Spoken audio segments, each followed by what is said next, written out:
Assalamualaikum warahmatullahi wabarakatuh. Kita berjumpa lagi dalam pembelajaran ilmu pengetahuan sosial di tema 5, Pahlawanku, subtema 1, Perjuangan para Pahlawan.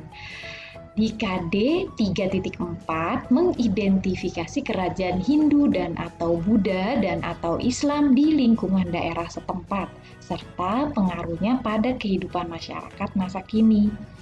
Indikatornya yaitu menjelaskan perjuangan tokoh di zaman Hindu-Buddha.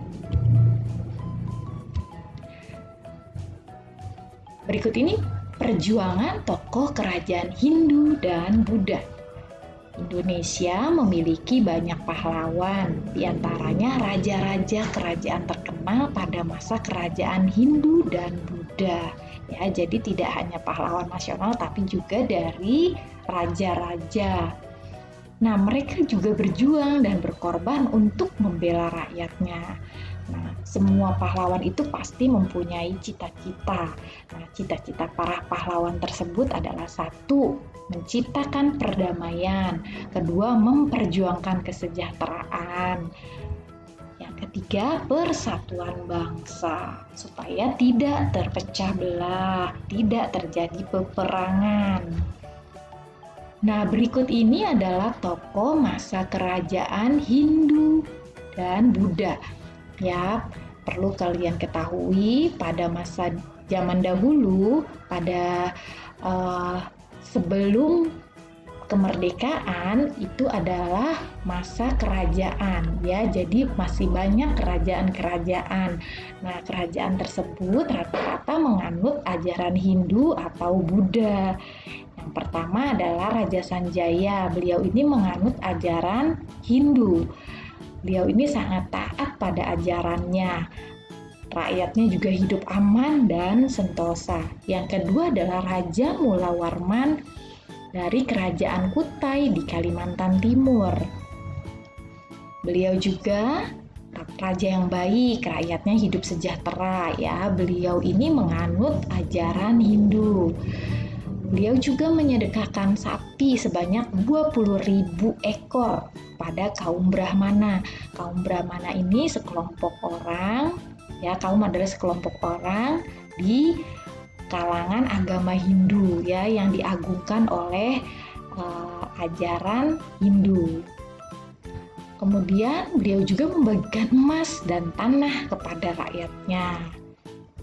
Yang ketiga adalah Raja Purnawarman dari Kerajaan Tarumanegara di Jawa Barat. Ingat, ada Raja Mulawarman dari Kerajaan Kutai dan Raja Purnawarman dari Kerajaan Tarumanegara di Jawa Barat. Beda daerah ya, yang satu di Kalimantan, yang satu di Jawa Barat, yaitu Raja Purnawarman. Nah, beliau ini raja yang bijaksana. Beliau membuatkan saluran air untuk pertanian, kemudian memanfaatkan sungai untuk mencegah banjir. Semua ini dilakukan untuk rakyatnya supaya makmur sejahtera. Nah, yang keempat adalah Raja Hayam Wuruk Kerajaan Majapahit di Jawa Timur. Raja Hayam Wuruk ini membawa Kerajaan Majapahit mencapai kejayaannya ya. Jadi di bawah Raja Hayam Wuruk langsung Kerajaan Majapahit ini mencapai kejayaan, menjadi terkenal, menjadi kerajaan yang hebat. Nah, Raja Hayam Wuruk membuka lahan pertanian dan pembuatan bendungan untuk rakyatnya.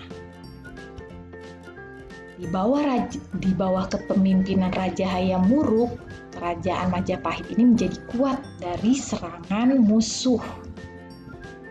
Yang kelima adalah Mahapati Gajah Mada. Beliau ini juga dari Kerajaan Majapahit.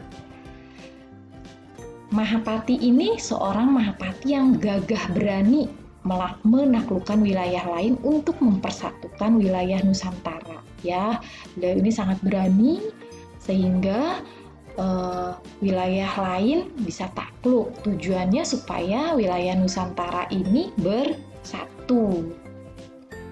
Kemudian beliau juga menjaga keamanan Kerajaan Majapahit dari serangan musuh. Nah, beliau juga bersumpah akan mempersatukan Nusantara. Nah, sumpahnya ini dikenal dengan Sumpah Palapa. Jadi, Sumpah Palapa adalah sumpah yang diucapkan oleh Mahapatih Gajah Mada yang berasal dari Kerajaan Majapahit. Yang sumpahnya itu berisi bahwa Mahapatih Gajah Mada bersumpah akan mempersatukan wilayah Nusantara. Yang keenam adalah Raja Balaputra Dewa dari Kerajaan Sriwijaya di Sumatera Selatan. Nah, Raja Balaputra Dewa ini menganut ajaran Buddha. Beliau berhasil mencapai puncak kejayaan dalam kepemimpinannya, berhasil mencapai puncak kejayaan kerajaan. Nah, beliau juga membuat Kerajaan Sriwijaya dikenal sebagai kerajaan maritim yang kuat dan menjadi pusat perdagangan di Asia Tenggara. Ya, jadi kerajaan maritim itu kerajaan yang wilayahnya itu sebagian besar adalah wilayah laut, ya. Dan kemudian menjadi pusat perdagangan di Asia Tenggara.